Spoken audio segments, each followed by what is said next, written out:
આજે ભાજપની સરકાર છે તો ભાજપની સરકારના આધારે આ વાપીના જેટલા રોડ જે બન્યા છે દરેક ગલીઓ બધા ટોટલ રોડ ખોદીને સાફ થઈ ગયા છે અને મતલબમાં રોડ ગાયબ થઈ ગયા ને ખાલી ખાડા જ દેખાતા થઈ ગયા. એની અંદર મતલબમાં કઈ વિદ્યાર્થી કે સ્કૂલ જાય તેને નુકસાન થાય, દરેક નોકરિયાતને નુકસાન થાય, ગાડી ઘોડા મતલબમાં બધાને નુકસાન થાય અને કઈ કેટલા ફ્રેક્ચર થઈ ગયા છે, કઈ કેટલાની જાન પણ ગઈ છે. પણ આ સરકારનું પેટનું પાણી હાલતું નથી, કારણ કે આ સરકારે મારવાના ધંધા કર્યા, બચાવવાના ધંધા નથી કર્યા. એટલા માટે આ રોડ મતલબમાં ખોદાઈ જાય, એમણે રિપેરિંગ બી કરવું નથી, ખોટા માણસ કોન્ટ્રાક્ટરને કોન્ટ્રાક્ટ આપી દે, કેવી રીતે રોડ સાફ થઈ જાય અને લોકોની જાન જાય એ સરકારને ગમતું છે. માટે આ બધો અમે આ ભાજપનો ઝંડો લહેરાઈને ખાડામાં ઝંડો લહેરાવ્યો અને પછી અમે વિરોધ કર્યો. કોન્ટ્રાક્ટરો અને દલાલો વચ્ચે ચાલતી એટલે આપણી વાપી મહાનગરપાલિકા, હવે તો મહાનગરપાલિકામાં કહેવામાં બી શરમ આવે છે. વાપીની જનતાને જે જૂઠું બોલીને મહાનગરપાલિકાનું સપનું દેખાડતી અને પોતાના ઓફિસર જે અધિકારીઓ છે અને કોન્ટ્રાક્ટરોની મિલીભગતથી જે ડામરના રોડ 15 દિવસ પહેલા બનાવવામાં આવ્યા હતા તે આપણા 2-3 જ વરસાદમાં જે જોવા મળે છે, દરેક રોડ પર દરેક રસ્તા પર ખાડાઓ જોવા મળે છે. તેથી આ ભાજપની સરકારને આપણે જે વિશ્વાસથી જે જનતાએ એમને મત આપીને હાલમાં જ જે લોકસભાની ચૂંટણી ગઈ, જે આપણા સંસદ સભ્ય જે પોતાના જે મિટિંગો કરે છે સર્કિટ હાઉસમાં, જે બેસીને પોતાના આદેશ અધિકારીઓને કરે, તે આદેશનું બી અહીંયા ઉલ્લંઘન ખરેખર દેખાય છે.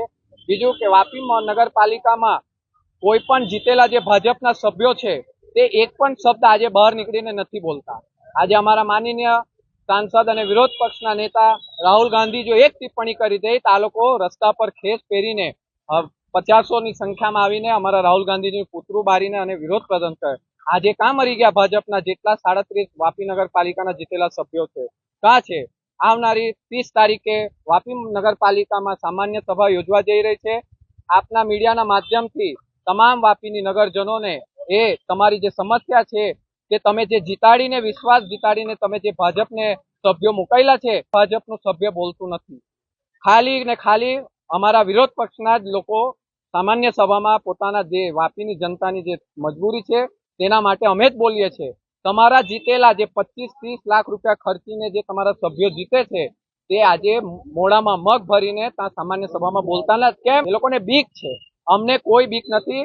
આવનારા જે 30 તારીખે સામાન્ય સભા યોજાશે એમાં બી અમે તાત્કાલિક ધોરણે અમે જશું ને ત્યાં અમે અમારું વિરોધ પ્રદર્શન નોંધાવશું. ને વાપીની જનતા અને નાગરિકને હું કહું છું કે મોટી સંખ્યામાં સામાન્ય સભામાં જોડાઓ ને તમે બી બોલો. તમારાથી નહીં બોલાતો અમે આવીએ તમારા સપોર્ટમાં, બોલો.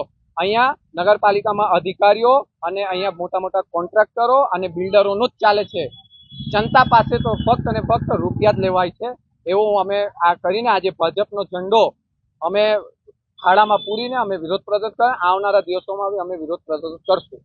Thank you. આજે ભાજપની સરકાર છે તો ભાજપની સરકારના આધારે આ વાપીના જેટલા રોડ જે બન્યા છે દરેક ગલીઓ બધા ટોટલ રોડ ખોદીને સાફ થઈ ગયા છે અને મતલબમાં રોડ ગાયબ થઈ ગયા ને ખાલી ખાડા જ દેખાતા થઈ ગયા. એની અંદર મતલબમાં કઈ વિદ્યાર્થી કે સ્કૂલ જાય તેને નુકસાન થાય, દરેક નોકરિયાતને નુકસાન થાય, ગાડી ઘોડા મતલબમાં બધાને નુકસાન થાય અને કઈ કેટલા ફ્રેક્ચર થઈ ગયા છે, કઈ કેટલાની જાન પણ ગઈ છે.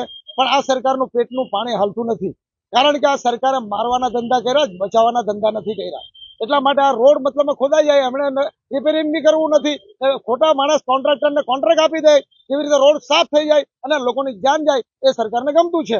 માટે આ બધો અમે આ ભાજપનો ઝંડો લહેરાઈને ખાડામાં ઝંડો લહેરાવ્યો અને પછી અમે વિરોધ કર્યો. કોન્ટ્રાક્ટરો અને દલાલો વચ્ચે ચાલતી એટલે આપણી વાપી મહાનગરપાલિકા, હવે તો